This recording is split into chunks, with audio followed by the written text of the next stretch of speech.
Boa noite, meus amigos, minhas amigas.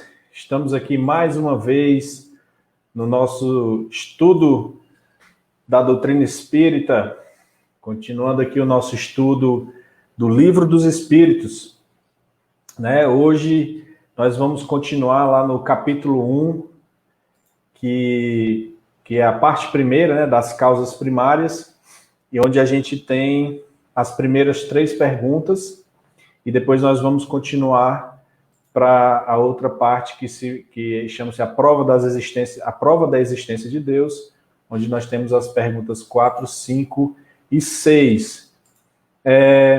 Só lembrando aqui a nossa agenda, tá? A agenda do CEAL. Na quarta-feira, o estudo da Revista Espírita, novembro de 1860, Baltazar, o Espírito Gastronômico. E eu com essa fome que eu cheguei do trabalho, Quinta-feira, o estudo e aplicação do magnetismo espiritual. Bem-aventurados os aflitos, o Evangelho segundo o Espiritismo, capítulo 5. Não perca, é muito bom também esse estudo. E, logicamente, aos sábados, nós temos os estudos do Evangelho, né? Os últimos serão os primeiros. O Evangelho segundo o Espiritismo, capítulo 20, os trabalhadores da última hora, instruções dos Espíritos. Ok, meu povo? E para a gente continuar, claro, a gente não pode esquecer de chamar os nossos excelentíssimos participantes. Vamos dar as boas-vindas ao Robson. Boa noite, Robson. Boa noite, Pedro. Boa noite a todos. Tudo bom, né? Temos também o nosso amigo Wellington. Wellington, boa noite. Boa noite, Pedro. Boa noite, Robson, e a todos que estão nos acompanhando nesse momento. Maravilha. Por último, mas não menos importante, o nosso amigo Audálio. Boa noite, Audálio. Olá, Pedro. Boa noite, rapaz. Muito obrigado aí pelas importâncias, viu? Claro. Menos. Uma alegria estar com vocês. Boa noite a todos esses amigos que toda segunda-feira nos prestigiam, nos dão a alegria, né, e o prazer da companhia. E somar conosco nesse encontro de estudo da doutrina espírita. Uma boa noite para todos. Boa noite. Olha só, a Lúcia Soares aqui dando boa noite, do Núcleo Espírita Gota de Luz, Praia de Santa Rita, no Rio Grande do Norte. Boa noite, Lúcia. Olha a Neuza, boa noite, Neuza. Tudo bem? Roger. Roger aí também, boa noite. Roger, tudo bem? Vamos lá, tem mais gente chegando aí. Eduardo, lá de Có, Grupo Espírita Viana de Carvalho. Boa noite, Eduardo. Neide também dando sua boa noite aqui. O Reginaldo. Boa noite a todos. Centro Espírita Manjedoura de Belém, Recife. Maravilha, meu povo. Que bom. Vamos lá fazer a nossa prece inicial, né? Como sempre, a nossa prece inicial pelo Robson. Robson, o microfone é seu, fique à vontade, meu caro. Ok, obrigado, Pedro. Então, boa noite, pessoal, mais uma vez, aqueles que chegaram agora. Como é de praxe, a gente, né, vai pedir a todos, né, que se unam, né, nessa prece, porque a prece ela é um pedido único, né, de todos nós, para que Deus, né, de amor e bondade, esse Pai amantíssimo, que todos nós temos fé nele, que todos nós conhecemos do seu amor, da sua misericórdia, que nós possamos, né, com esse conhecimento, entendermos e sabermos que cada um de nós precisa, cada dia, caminhar ao encontro do Pai. Que nesse caminho possamos olhar ao nosso derredor e entendermos a necessidade de sermos aqueles que vão ser o Evangelho em ação, que vão poder estender os seus braços, ofertar um ombro amigo, olhar e sentir compaixão. Quando nós buscamos entender o que é piedade, o Evangelho nos ensina que é se enternecer com a dor do próximo, e que cada um de nós entenda sempre isso. Não há, nesse mundo, momento em que nós não possamos olhar e entender que alguém precisa de amparo, precisa de esperança, precisa de um novo amanhã, que nós possamos descortinar para os nossos irmãos esse novo amanhã, através do Evangelho de amor que o Cristo nos trouxe. E quando ele nos ensina a amarmos a Deus e ao nosso próximo, como a ele mesmo, ele pede para que cada um de nós seja um instrumento de amor e de paz nesse mundo ainda tão conturbado. Que nesse momento em que nós passamos por mais provações ainda, Deus nos abençoe, nos ampare, toque os nossos corações, permita que nós sejamos envoltos, abençoados com paciência, com resignação, com esperança e com a fé tão necessária nesses momentos tão difíceis. Abençoa-nos, ó Pai, e permite que o Cristo de amor possa ser o nosso guia e que nós o sigamos como buscamos nas noites escuras um farol para iluminar a nossa caminhada. Abençoa-nos, ó Pai, hoje e todo sempre, e assim seja. Que assim seja, meus amigos, que assim seja. Mais gente chegando, Isabel, Ana Maria, Socorro, boa noite a todos. E vamos relembrar, né, o nosso estudo passado. A gente a gente parou na pergunta número 1 ainda, não foi? O que é Deus, né? E eu vou aqui colocar a Lúcia chegando, eu vou colocar aqui a nossa tela só para a gente relembrar o que foi que a gente estudou. Deixa eu só tirar esse rapazinho daqui. Pronto, ficou melhor agora. O que é Deus? E aí a gente parou nessa resposta que Deus é a inteligência suprema, causa primária de todas as coisas. O Robson discorreu muito bem a respeito dessa questão. Então, amigos, a gente vai passar para a questão número 2, não é isso? Que se deve entender por infinito? É uma pergunta capciosa, né? O que é que a gente pode entender por infinito? Acho que o Audálio saiu, voltou o Audálio. Pronto. Então, assim, o que se deve entender por infinito? É isso? E a resposta dos espíritos é muito rápida, é muito simples e muito concisa. O que não tem começo nem fim, o desconhecido. Tudo que é desconhecido é infinito. Mas é lógico, né? Se eu não tenho como conceber o infinito como uma coisa, né?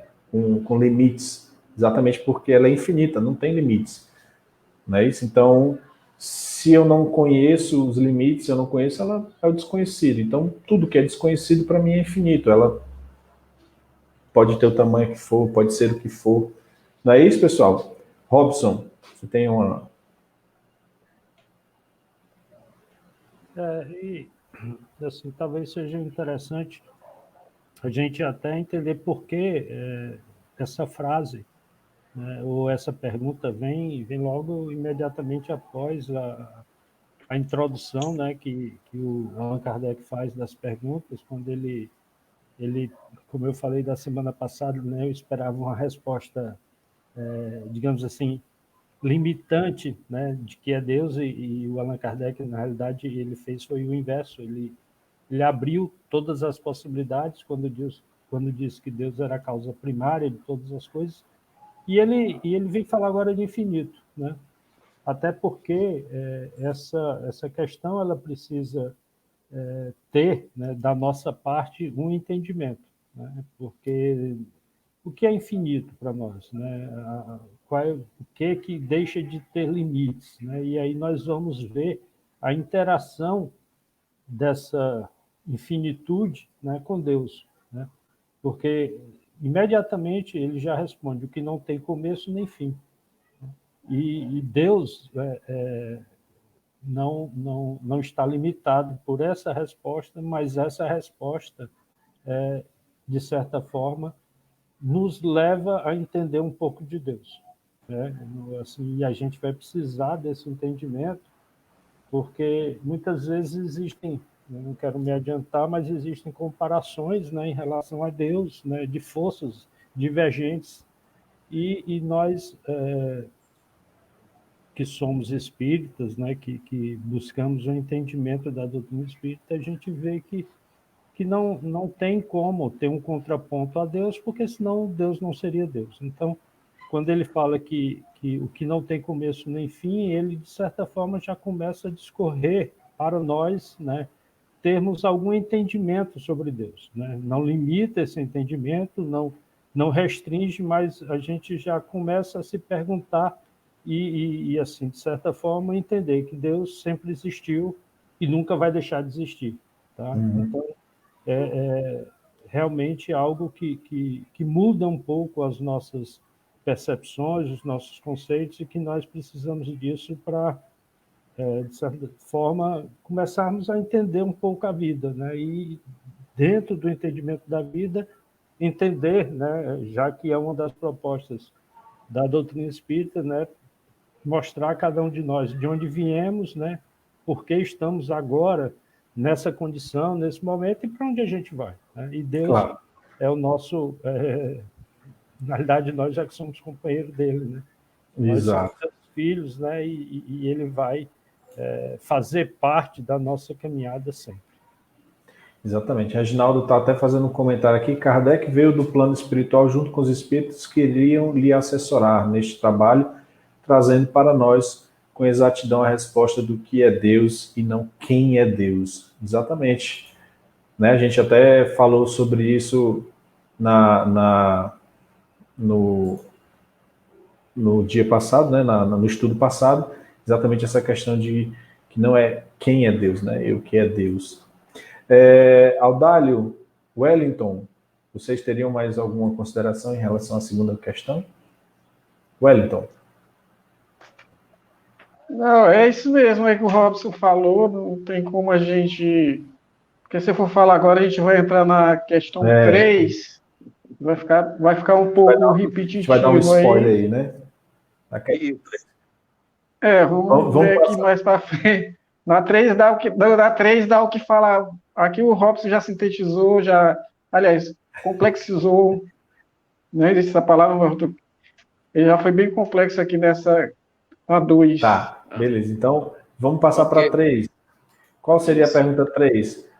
Poder-se-ia dizer, então, que Deus é o infinito? Olha só como Kardec construiu as perguntas, amarrou tudo para que, então, Deus, então, seria o infinito?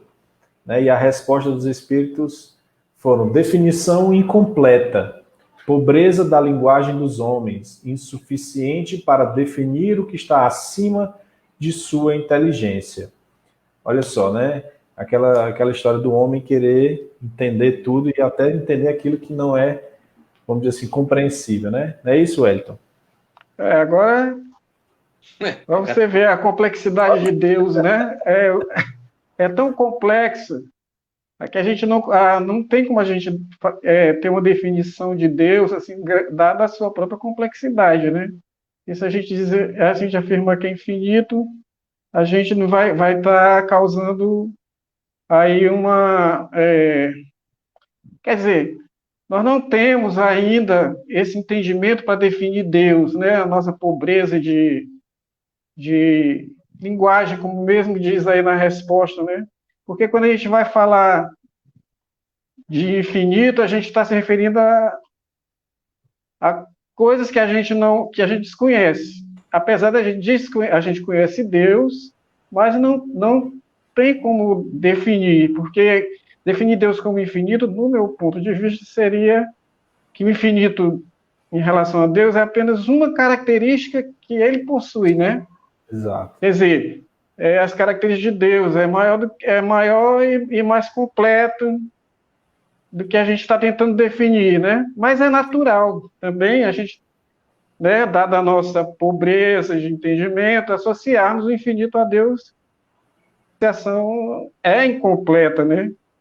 Porque de acordo com a explicação dos espíritos, eles dizem que o infinito em Deus são atribuídas às suas qualidades, né? E quais são as qualidades de Deus, né? Deus é infinito no amor, na bondade, na justiça divina. É uma questão assim bem para a gente refletir, pensar, rever, analisar, mas eu não acredito que a gente vai chegar assim tão rapidamente num consenso, né? E até engraçado essa pergunta aí, porque ele tenta delimitar Deus, né? Deus é o infinito, né? Então, talvez assim, não vou dizer pegadinha não, mas é uma pergunta bem elaborada assim, porque ele pergunta assim, então Deus é o infinito? Então assim, ele perguntou primeiro quem era Deus, o que é Deus, desculpa, depois o que é infinito, ele tentou juntar as duas coisas. Mas aí fica uma questão muito, como é que eu digo, incongruente, né? Então assim, se o infinito é o desconhecido, né, aquela coisa toda, então se eu não conheço Deus, Deus é o infinito, aí a gente diz, não, peraí, calma, não é bem assim. Deus não é o infinito, Deus é muito mais do que isso. É que a sua linguagem, a inteligência, a compreensão do homem não consegue compreender a magnitude, né, de Deus.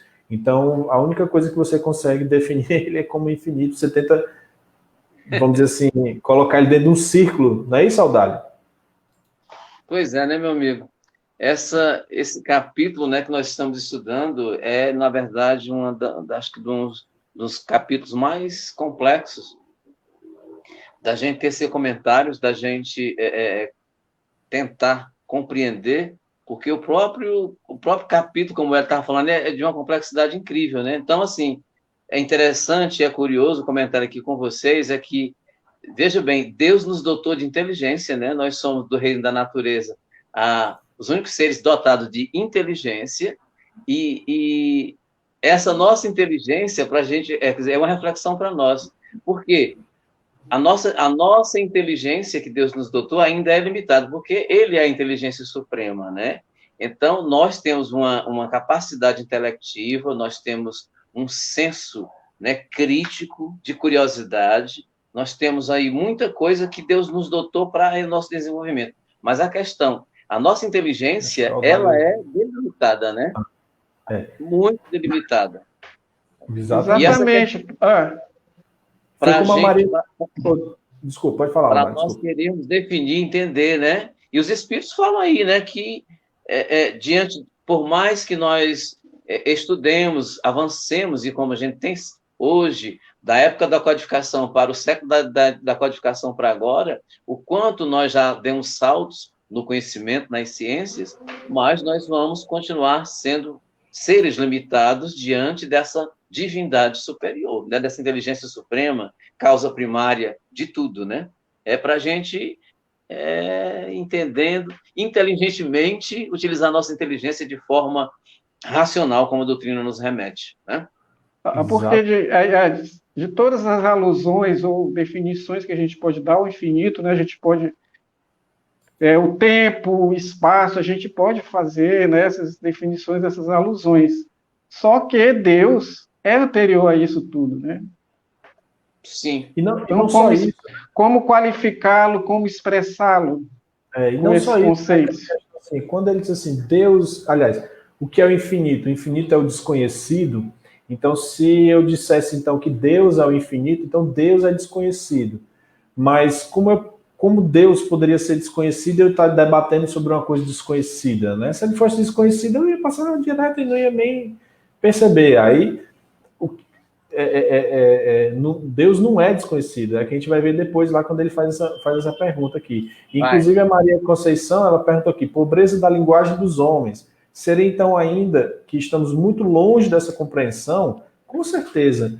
A compreensão de Deus, para a gente é um grãozinho de areia diante do universo, né? Deus é o universo e a nossa inteligência ainda está muito longe de compreender a grandeza e a magnitude de Deus, como a gente vai ver agora nas próximas perguntas, né? A gente já vai agora passar para a pergunta 4. Mas antes disso, tem uma nota aqui de Kardec, quando ele, olha só como ele fala, Deus é infinito em suas perfeições, mas o infinito é uma abstração. Dizer que Deus é o infinito é tomar o atributo de uma coisa pela mesma coisa. Ou seja, é definir uma coisa que não é conhecida por outra coisa, por uma outra que não é o mais do que a primeira.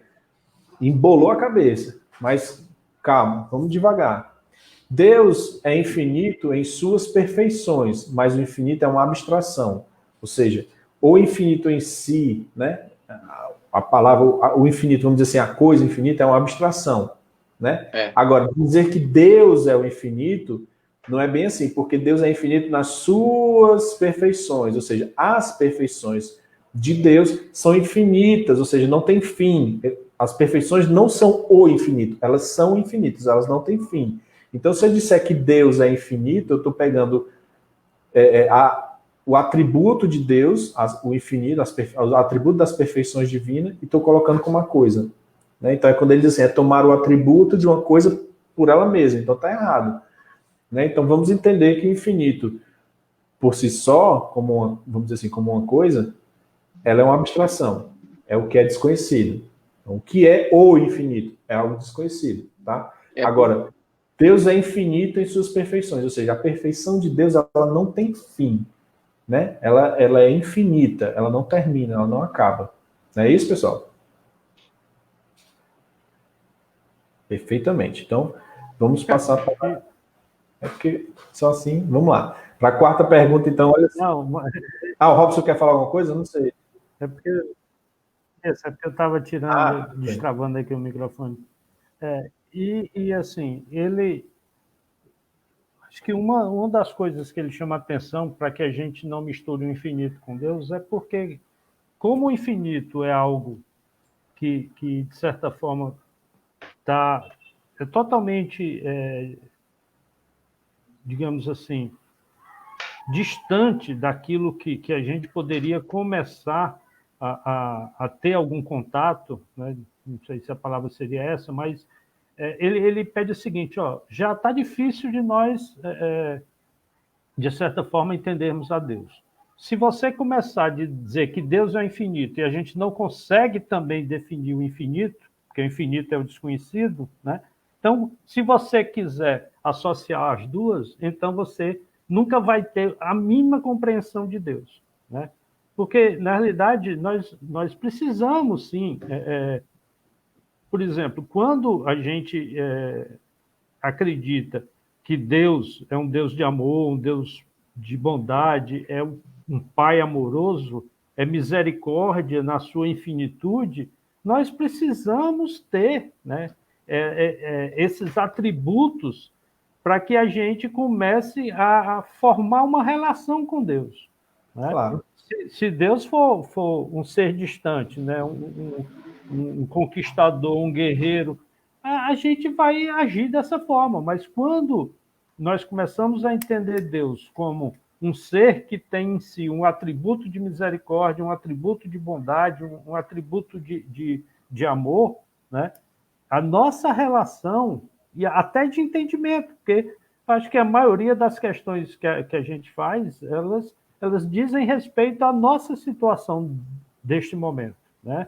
Por que sei lá, a vida me trouxe até esse momento, por que eu passo por isso, quais são as minhas dificuldades, quais são as minhas limitações, e quando a gente tem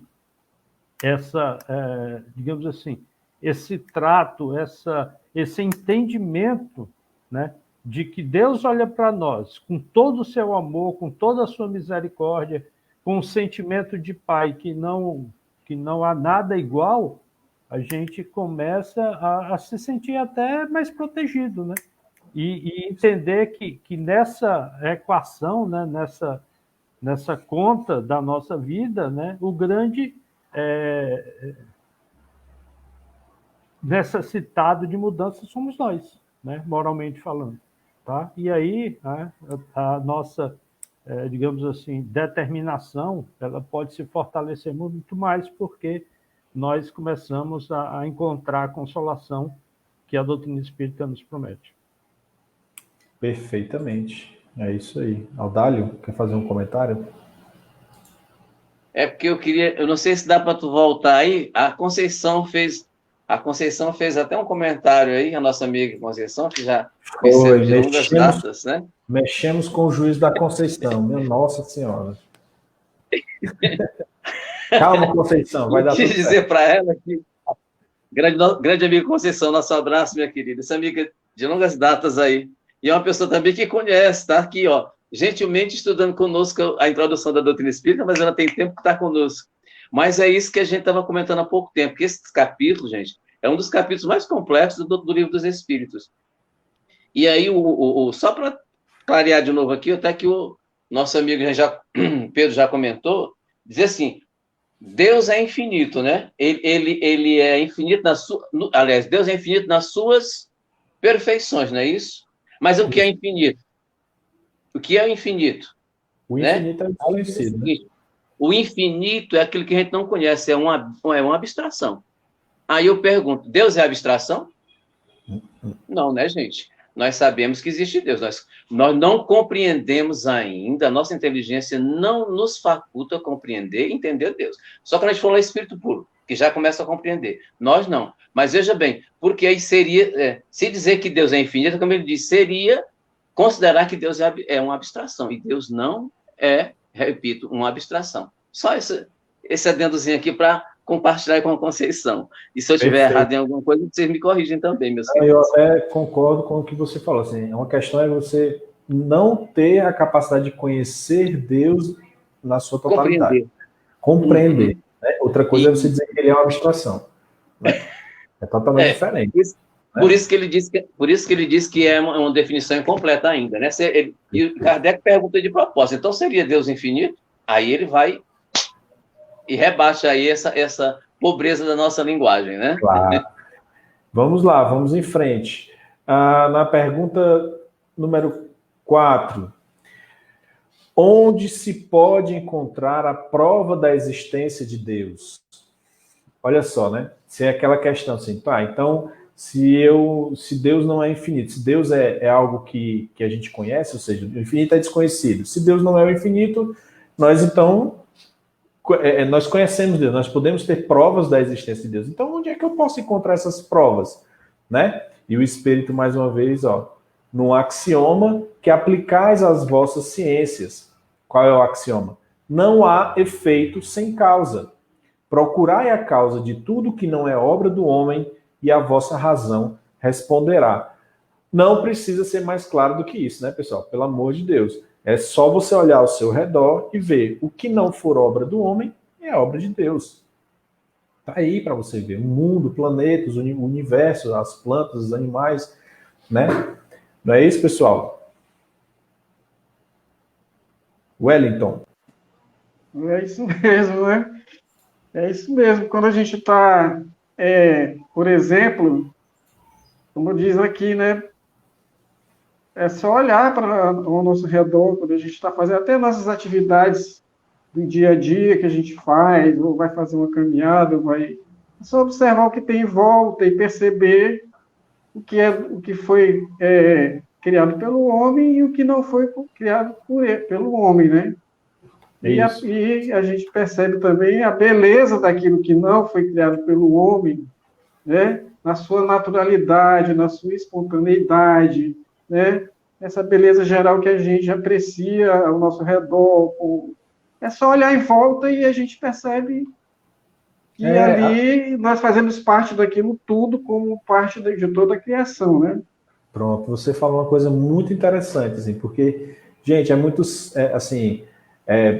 eu vou dizer que é muito simples, porque, na verdade, acorda de manhã, cedinho, vai na janela e dá uma olhada, assim, para o céu, vê o sol, vê o céu azul, vê aquela questão, vê tudo isso e reflete quanto é que a gente é pequeno, quanto que a gente se preocupa com essas coisinhas pequenas do homem, né? Ai, meu Deus, o Uber tá caro, meu ônibus vai atrasar, aquelas coisas. E olha só, nós estamos inseridos dentro do mundo, dentro do universo, dentro da criação de Deus. Nós somos a criação de Deus. Então, às vezes a gente precisa dar uns passos para trás e perceber as coisas ao nosso redor, parar de ficar olhando sempre para o chão, ou para o nosso próprio umbigo, ou para o nosso celular, né? E olhar essa grandeza, essa magnitude da criação de Deus.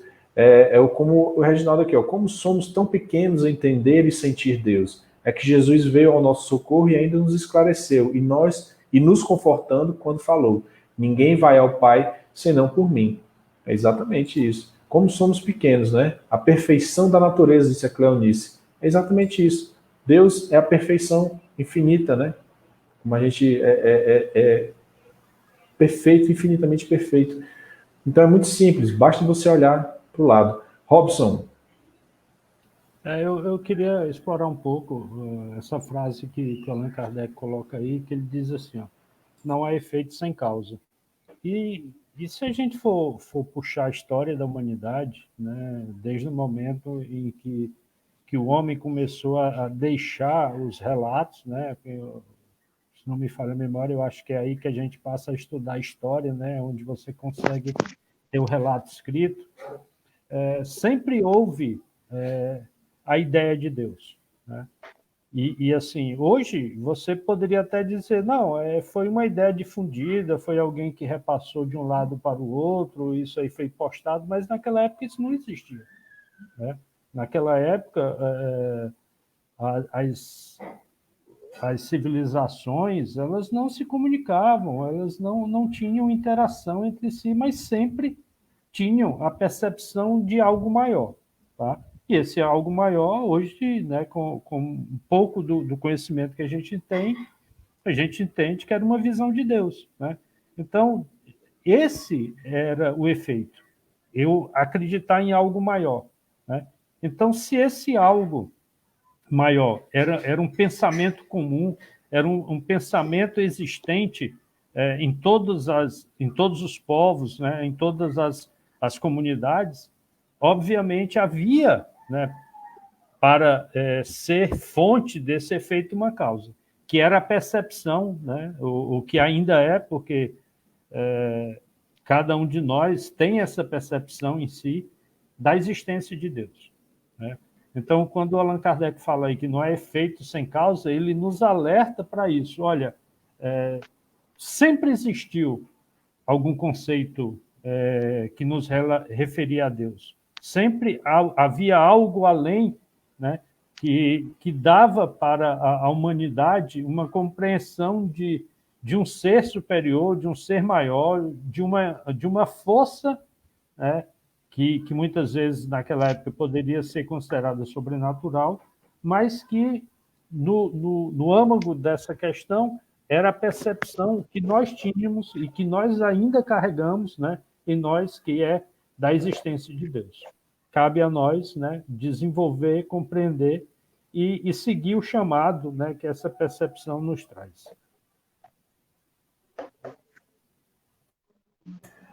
É isso aí, exatamente. Vamos aqui voltar para a nossa pergunta 4. Vamos lá, então vamos seguir adiante. O Robson já tem uma. Eu ia dizer assim, o Robson tá falando de um assunto que ele vai ser bem explorado lá na frente, com certeza, essa questão que o Robson acabou de dizer. Mas a gente também tem aqui, ó, uma nota, né? Para crer-se em Deus, basta que se lance o olhar sobre as obras da criação. O universo existe, logo tem uma causa. Duvidar da existência de Deus é negar que todo efeito tem uma causa e avançar que o nada pôde fazer alguma coisa.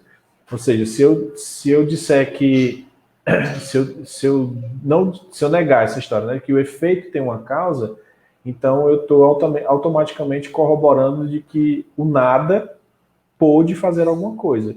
E a gente sabe que o nada, ele não pode fazer nada, porque o nada é nada. Exatamente, esse é o nome. Não é? Então, se todo efeito tem uma causa, tudo tem um ponto inicial, que é Deus. Vamos em frente? Vamos em frente para a pergunta 5. Que consequência se pode tirar do sentimento intuitivo que todos os homens trazem em si da existência de Deus? É exatamente aquele ponto que o Robson estava falando, né? Esse ponto aí de que como é que pode, então, esse sentimento intuitivo, né, que todos os homens trazem, independente da civilização, independente da era, como o Robson falou, desde sempre tem esse sentimento intuitivo da existência de Deus. E aí os espíritos respondem: há de que Deus existe, pois de onde lhes viria esse sentimento se não tivesse uma base? É ainda uma consequência do princípio de que não há efeito sem causa, né? Então é aquela questão: de onde vem esse sentimento interno que a gente tem, né? De que Deus existe, de onde é que surgiu essa ideia? Ora, bolas, da que Deus existe, né? Pois de onde viria esse sentimento? Não é isso, Audálio?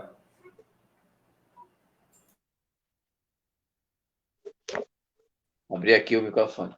É isso, né, Pedro? O Robson, inclusive, deu uma antecipada exatamente já na questão anterior, que vai esclarecendo isso aí, né? Essa ideia da existência de Deus é algo já inato no ser humano, né? Nós somos o quê? Nós somos efeito, né? A causa é Deus. Quem foi que nos criou? Quem foi que me criou? Como foi que a gente surgiu? E essa coisa toda, nós, gente, né? Com certeza.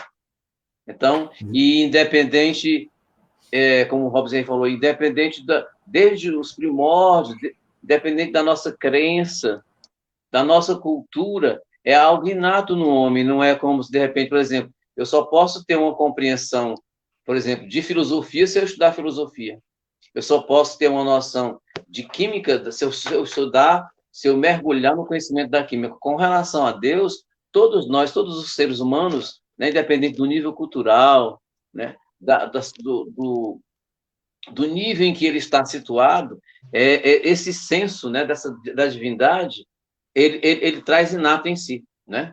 Deus já coloca essa condição, essa percepção, vamos dizer assim, de Deus, né? Perfeitamente, porque era como eu ia comentar agora, essa perfeição de Deus, né? Deus é tão perfeito que ele coloca essa semente, né, no homem, essa percepção intuitiva da existência de Deus, para que a gente consiga, né, seguir em frente, almejar e buscar Deus, né? Porque se não houvesse essa intuição, o homem, vamos dizer assim, ia passar batido, né?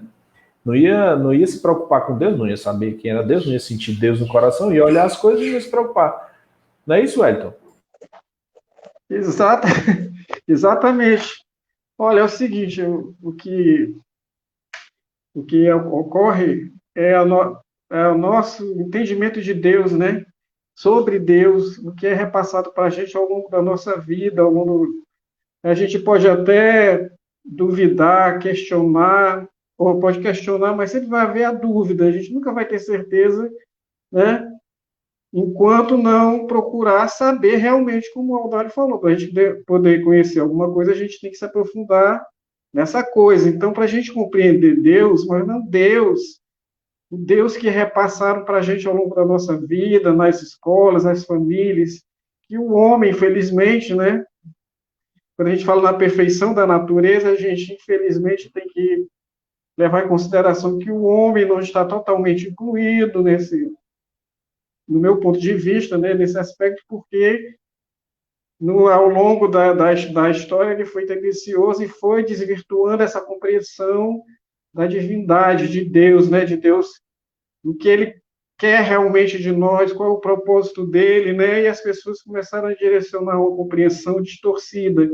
Mas quando a gente começa a ter um aprofundamento desse entendimento, a gente começa a reelaborar conceitos, como é que eu posso dizer, formular outras percepções acerca do propósito mesmo, do que é de Deus, né? O que é que a gente tem que tirar dessa divindade, que é o melhor que a gente pode fazer, que é o que ele deseja, né? Que é o melhor que a gente pode dar. Perfeição a gente não vai alcançar aqui tão cedo nesse planeta, nessa Terra, né? Mas a gente pode fazer esse esforço a partir do momento que a gente for se aprofundando nesse conhecimento, né? Nesse entendimento. É exatamente isso. É o comentário aqui da Conceição. Assim, fica imaginando na época de Kardec, seu anjo da guarda se rebolando para responder a tantos questionamentos dos espíritos. E eu não tenho dúvida, né, que o anjo da guarda de Kardec realmente teve bastante trabalho, assim como o próprio Kardec, né? Mas também vale um apontamento aqui, que é excelente, que assim, o trabalho do Livro dos Espíritos também foi feito com a ajuda, né, com o intermédio de vários médiuns, né? Kardec também teve, mas vários médiuns ajudaram a criar. Então, na verdade, foram vários anjos da guarda se rebolando para poder explicar esses questionamentos, vários espíritos superiores para fazer isso tudo. O Reginaldo colocou aqui um comentário: desde que o ser humano existe, ele tem a intuição de Deus. embora lhe haja dado vários nomes. Se não fosse dado o poder de conhecer todo o sistema solar, com planetas, sóis, luas, satélites, ainda seria muito pouco para definirmos a criação de Deus. Com certeza, né? Se a gente olhar o nosso, como ele comentou aqui, o nosso sistema solar, só com planetas, sóis e tudo aí, é uma fração tão mínima que a gente até estava comentando no nosso estudo, né? A gente estava falando de estrelas e tudo, é aquela teoria de que tem mais estrelas no universo do que grãos de areia na Terra. E aí, se você fizer a conta disso, né? Vamos dizer que cada grão de areia tem, vamos supor, no mínimo 10 planetas. Meu Deus do céu, olha o tamanho disso. Olha como a obra de Deus é enorme, gigante, né? Vamos continuar, amigos. A nossa sexta pergunta: o sentimento íntimo que temos da existência de Deus não poderia ser fruto da educação, resultado de ideias adquiridas?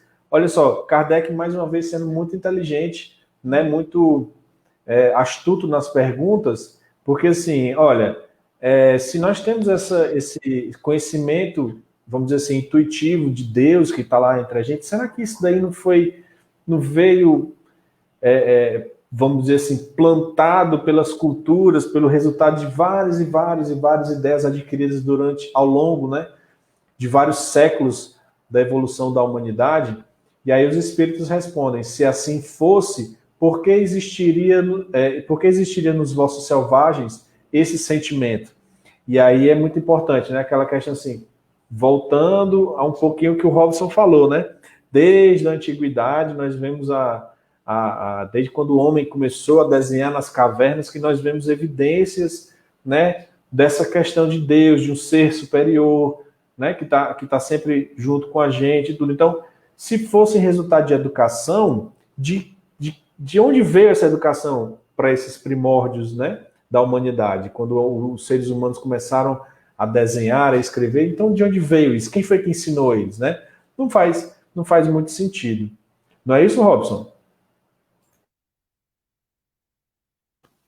Positivo. Eu acho que todo mundo lembra, né? Assim, pelo menos, não sei se hoje ainda se fala nas escolas, mas na minha época a gente aprendia, né, que em Tupi-Guarani, Tupã significava Deus, né? E não existia um sistema, né, de educação instituído naquela época, né? Quantas vezes a gente não vai ver totens em frente a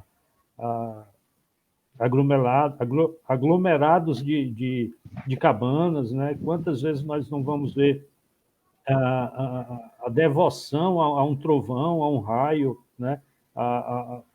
No Egito Antigo, a gente tem até o endeusamento de alguns animais, né? Pelo momento que era vivido, né? E pela concepção, né? De que se dava, né?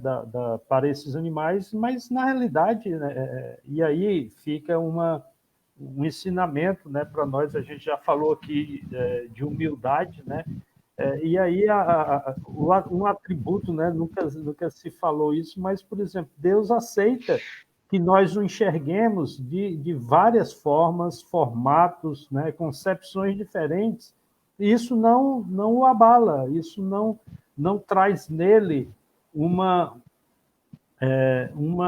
ação, né, contrária a nós, porque nós não tivemos a perfeita percepção de Deus. E muitas vezes a gente se arvora nesse defensor de Deus, né?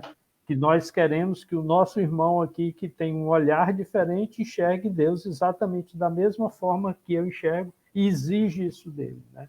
Então, Deus permite que nós, no nosso instante, no nosso momento, na nossa forma de entendimento, né, possa enxergá-lo da maneira que a gente quiser, né?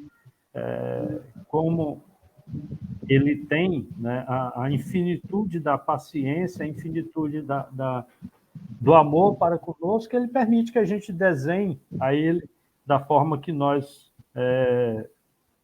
conseguirmos fazer, né? O importante, na realidade, é ter essa percepção de Deus, mas não um Deus que eu desenhe a meu bel prazer. Porque muitas vezes eu tenho que me criticar e dizer o seguinte, espera aí, eu faço isso em nome de Deus, tá? Mas se o que eu estou fazendo é algo que inflige dor, que inflige sofrimento a outra pessoa, que tipo de Deus é esse que eu estou cultuando? Tá? Então, são essas coisas que eu acho que a gente tem que se perguntar, né? E assim, eu só queria voltar um pouco, Pedro, assim, lhe parabenizar por não ter me pedido para falar nada na quinta questão, porque senão aí eu já falaria da sexta, como eu tenho feito. Eu tenho atropelado aí, e foi muito inteligente da sua parte, né? Gostei. Assim, mas o que eu gostaria que a gente, assim, só refletisse um pouco sobre, quando ele nos pergunta assim, como é que eu posso ter a certeza de Deus? Então, quando por exemplo, a gente tem uma equação matemática para definir, por exemplo, gravidade, né? Para definir peso, para definir força, isso se repete. Então, tem uma causa para isso, né? E essa causa é Deus, né? Então, quando o Audálio, há umas semanas atrás, ele falou que a ciência, né, deveria ser seguida, né? E o Allan Kardec, na realidade, ele estava repetindo o Allan Kardec, né? Porque o Allan Kardec ele diz o seguinte: a ciência. Você é bom, Audálio, você repete logo o Allan Kardec, né? Então não dá para competir. Assim, o que o Allan Kardec quis dizer é o seguinte: a ciência é um reflexo, né, daquilo que Deus nos mostra. Então, quando eu sigo a ciência, né, o problema é que a gente não percebeu isso ainda, né? A gente acha que a ciência se descolou de Deus e acabou, né? Mas onde é que eu quero chegar? Por exemplo, a gente falou aqui em astros, né, em sistema solar e tal, mas assim, só por curiosidade, né, deem uma olhada, por exemplo, a Terra ela gira no seu eixo, né, gira em torno do Sol, tá? O Sol gira em torno do centro da Via Láctea, tá? Então, assim, ó, nós não estamos fixos em um ponto do espaço, e o Solzão lá quieto e a gente girando em torno dele. A gente gira em torno do Sol, o Sol gira junto com toda a Via Láctea. Imagina o caos que seria se não tivesse uma causa por trás disso, digamos assim, trazendo harmonia para esse movimento. Porque a gente não está falando de 60 quilômetros por hora. Né? Eu dei uma pesquisada aqui, só para ter uma ideia, o Sol ele orbita o centro da Via Láctea a incríveis 850. E aí eu vou complementar, 1.000 quilômetros por hora. Olha aí. Você imagina se isso tudo fosse regido pelo caos, né? Como é que seria? Não teria assim, condições, não então, existe assim, isso. Se a gente quer, assim, peraí, onde é que está Deus? Eu já diria assim, ó, tá no controle aí dos astros, né?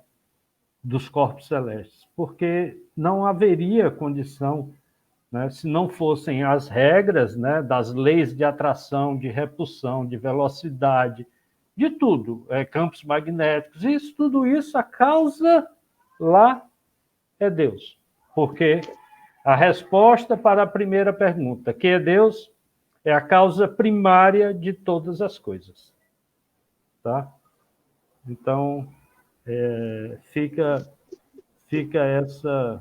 esse questionamento aí para a gente refletir um pouco.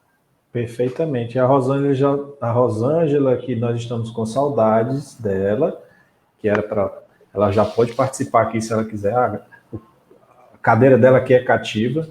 A Rosângela disse assim: Kardec sempre se colocando neutro, didaticamente perfeito. É isso mesmo. E a Cleonice já complementa dizendo aqui que a ciência é o estudo das obras de Deus que evolui com o melhor entendimento do homem.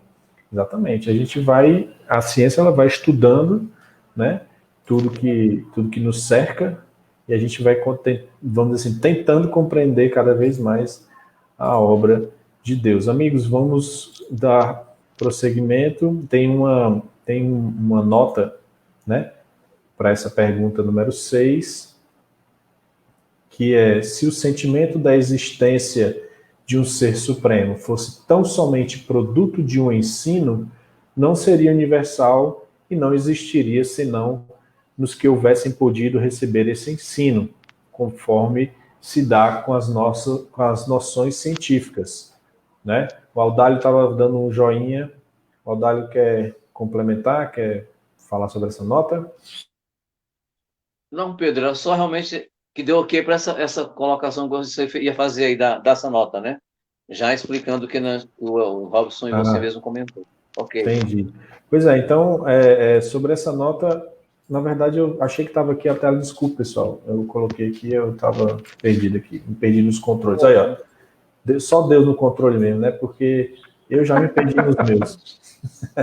Então, de novo aqui, só para repetir, pessoal: se o sentimento da existência de um ser supremo fosse tão somente produto de um ensino, não seria universal e não existiria, senão nos que houvessem podido receber esse ensino, conforme se dá com as noções científicas. É aquela questão, assim, como é que os selvagens, né, poderiam entender, ter um sentimento da existência de Deus se eles não receberam o ensino, né? Ou se ninguém disse para eles, ninguém ensinou para eles sobre Deus.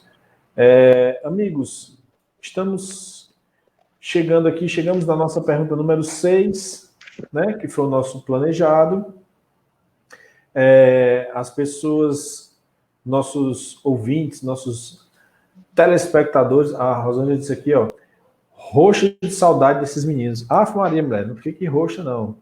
Pelo amor de Deus, fique na sua cozinha mesmo, que você é mais bonitinha na sua cozinha. Roxa, você vai ficar meio feiosa. Tô brincando, Rosa. Saudade de você também, viu? E assim, nós chegamos na pergunta número 6 e eu acredito que nós agora podemos passar para o Evangelho, não é isso? Nós temos algumas considerações ainda que vocês queiram fazer antes da gente passar para essa segunda parte. As pessoas também podem fazer os comentários, fazer as suas perguntas aqui, viu? Amigos, alguma consideração? Não, né? Não. Ok, tudo bem. Então vamos avançando para que a gente não se estenda muito e a gente pode começar aqui a leitura do Evangelho. Mas antes disso, deixa eu só dar uma relembrada aqui na agenda do CEAL. Às quartas-feiras nós temos o estudo da Revista Espírita, tá? O tema agora dessa quarta-feira vai ser Baltazar, o Espírito Gastronômico, certo? Na quinta-feira tem o estudo e aplicação do magnetismo espiritual, Bem-aventurados os aflitos, o Evangelho segundo o Espiritismo, capítulo 5, e aos sábados, aquela live maravilhosa do Evangelho, estudo do Evangelho, os últimos serão os primeiros, o Evangelho segundo o Espiritismo, capítulo 20, os trabalhadores da última hora, instruções dos Espíritos.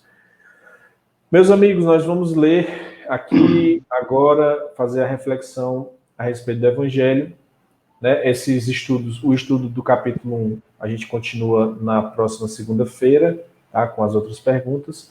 E aqui a gente vai ler, o nosso amigo Wellington vai ler o capítulo 3, Há muitas moradas na casa do meu pai. Diferentes categorias de mundos habitados, item 4. Não é isso, Wellington? É isso mesmo, Robson. Robson não, Pedro. Ato falho. Tudo bem, perdoado. Amigo, o microfone é seu. Ok.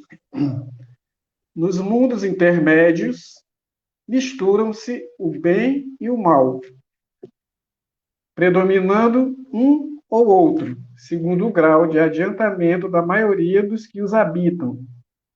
Embora se não possa fazer dos diversos mundos uma classificação absoluta, pode-se, contudo, em virtude do estado em que se acham e da destinação que trazem, tomando por base os matizes mais salientes, dividi-los, de modo geral, como segue: mundos primitivos, destinados às primeiras encarnações da alma humana, mundos de expiação e provas, onde domina o mal, mundos de regeneração, nos quais as almas que ainda têm o que expiar aurem novas forças, repousando das fadigas da luta, muitos mundos ditosos, onde o bem sobrepuja o mal, mundos celestes ou divinos, habitações de espíritos depurados, onde exclusivamente reina o bem.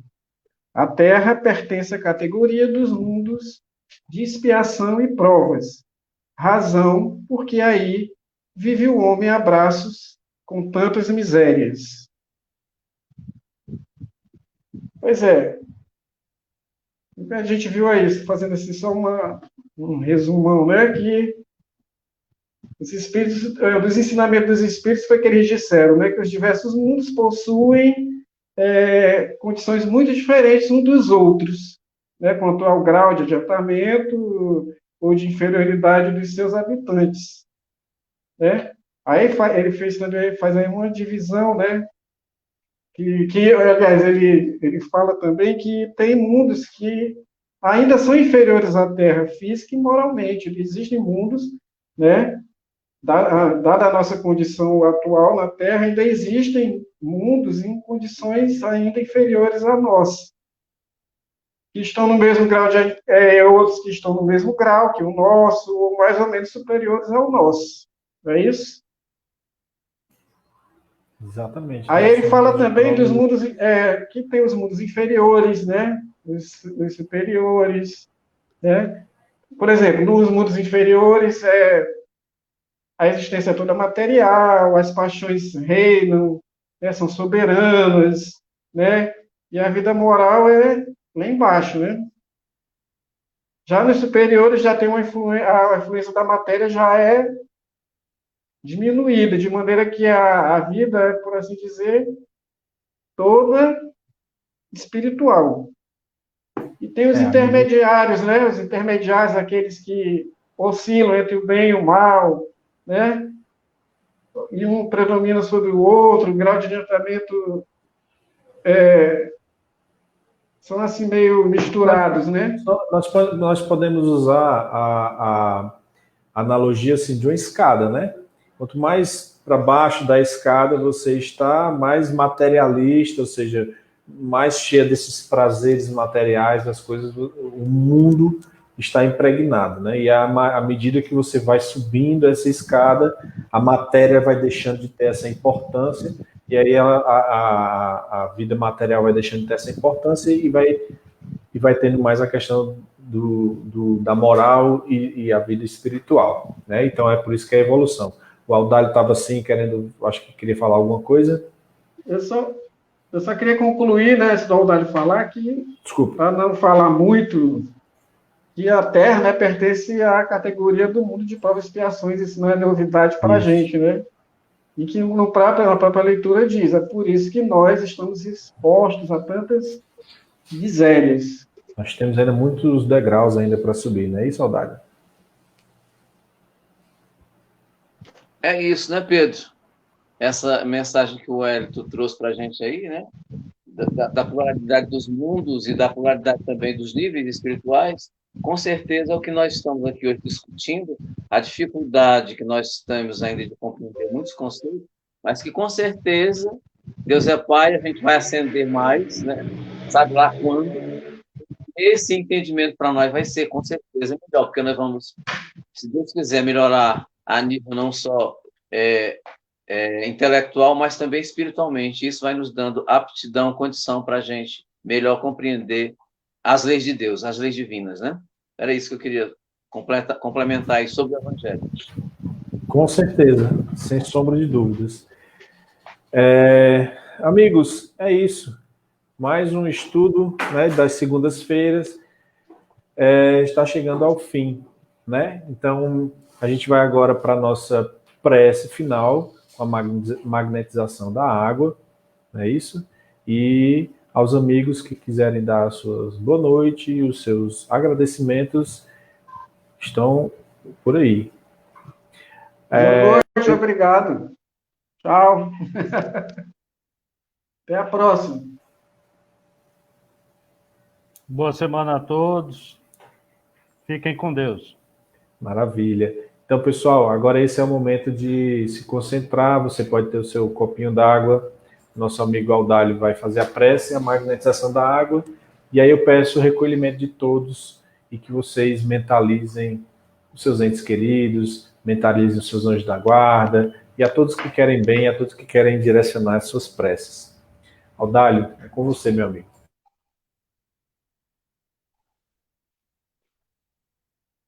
Vamos lá, meus amigos.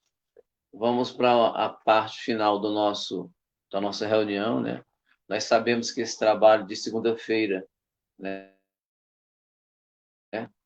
exceto os novatos, é um trabalho também é um evangelho, quando era presencial, é um trabalho de terapia espiritual, né? As pessoas que estão em tratamento no CEAL, quando estamos presencialmente, a gente fica combinado com a pessoa que está em tratamento, que precisa ir ou na segunda ou no sábado, que é exatamente onde tem esse momento de magnetização. E como a gente aprende com o estudo da doutrina espírita, que os espíritos estão sempre interagindo da melhor forma possível, desde que nós nos predispomos a isso, que a assistência dos nossos anjos guardiões é uma realidade. Então, nós estamos aqui nesse instante, nesse momento final, nos posicionando, nos colocando em sintonia com os nossos anjos, com os mentores espirituais, com os nossos guias espirituais, com a equipe espiritual que trabalha, que coordena os trabalhos do CEAL durante toda a semana, segunda, especialmente segunda, quinta e sábado, no que concerne aos tratamentos e acompanhamento das pessoas que estão conosco para esse momento. Esse momento é um pouco mais, como é que eu diria para vocês, mais breve com relação ao sábado, né, que o Cícero tem todo um zelo de nominar as pessoas e tudo, mas como ele mesmo coloca, essa ação, essa atitude do resultado do trabalho depende muito da minha vontade, do meu desejo e da minha participação. Os espíritos vão interagir? Sim, vão. Mas eu preciso também que eu esteja conectado e que eu dou a minha parte. E aí independe, né, dessa questão, como é que eu diria para vocês, do nome ter que ser lido com toda a importância e respeito. Se eu não tiver ali, bota o meu nome aí, Cícero, eu vou ter meu nome, você não se fizer presente, se eu não estiver conectado, né, isso fica um pouco mais comprometido. Então, nesse instante, antes de começar o trabalho da prece, da magnetização, eu também queria agradecer em nome da equipe dos outros meninos, do Pedro, do Robson e do Wellington, nós queríamos agradecer a todos vocês, amigos queridos que estão segunda-feira conosco, conectados. Já vimos várias mensagens de agradecimento e nós é que agradecemos a vocês. Essa participação que faz com que essa corrente magnética funcione, que nós sejamos sempre assistidos pelos nossos anjos, vocês vibrando juntamente conosco, para que esse estudo aconteça nesse clima de harmonia e de energia tão vivificante. Quando a gente conclui, né, Pedro, cada etapa dessa, a gente diz assim, graças a Deus, mais uma etapa vencida, porque é sempre uma emoção, é sempre uma certa tensão que a gente tem por conta da responsabilidade que nós temos, que os Espíritos colocaram para nós, embora nós temos a confiança neles. Então, nossa gratidão a todos vocês, uma boa semana, uma semana de estudos, estamos vinculados, Pedro aí conectando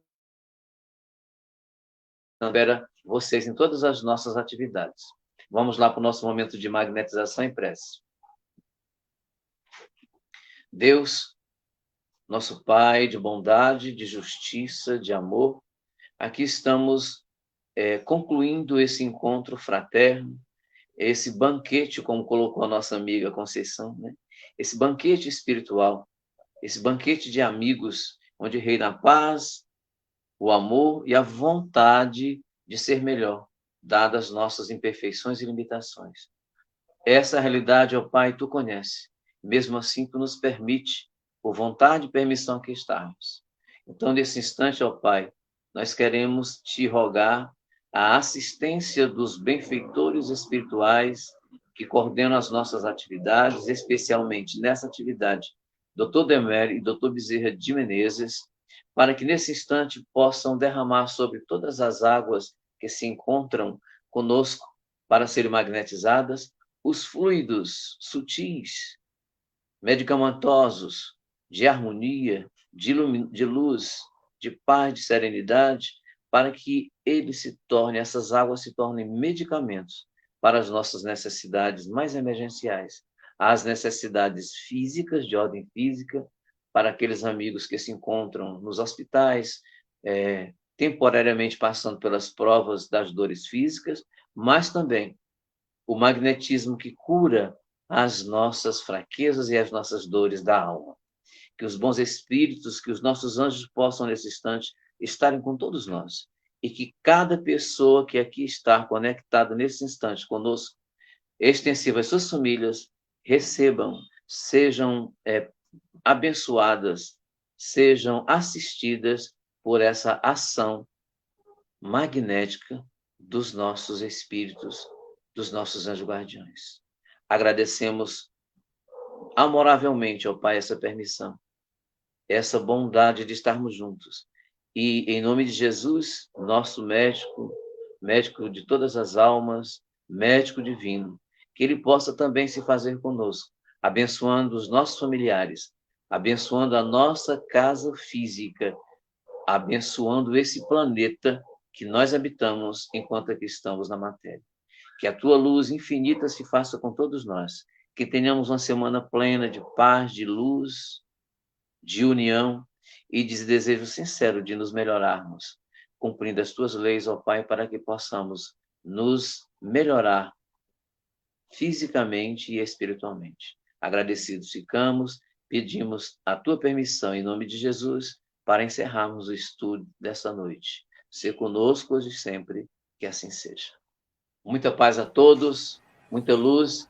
Até a próxima segunda-feira ou até qualquer momento de encontros aí junto ao céu. Um grande abraço. Até mais, meus amigos. Um grande abraço. Boa noite a todos vocês. Boa noite. Só relembrando aqui, pessoal, a nossa agenda tá em quarta-feira, Revista Espírita, novembro de 1860, Baltazar, o Espírito Gastronômico, estudo e aplicação na quinta-feira do magnetismo, tá? Bem-aventurados aflitos, Evangelho segundo o Espiritismo, capítulo 5, e aos sábados os estudos serão, os últimos serão os primeiros, o Evangelho segundo o Espiritismo, capítulo 20, os trabalhadores da última hora. Pessoal, mais uma vez, muito obrigado. Sabrina, você disse que está adorando aí, né? Que é nova, graças a Deus. Boa noite também a todo mundo, a Socorro, a Cleonice, a Lúcia, a Rosinha, a Rosângela, que assim seja, uma linda semana a todos, para todos nós, né? Ana Maria, gratidão também. Vera Bernardo, boa noite. E muita paz a todos vocês. Pessoal, não esqueçam, estudem, leiam o Evangelho, leiam o Livro dos Espíritos, estudem e tenham uma excelente semana, que Deus abençoe a todos nós, ok? Tchau, boa noite e até a próxima segunda, se Deus quiser.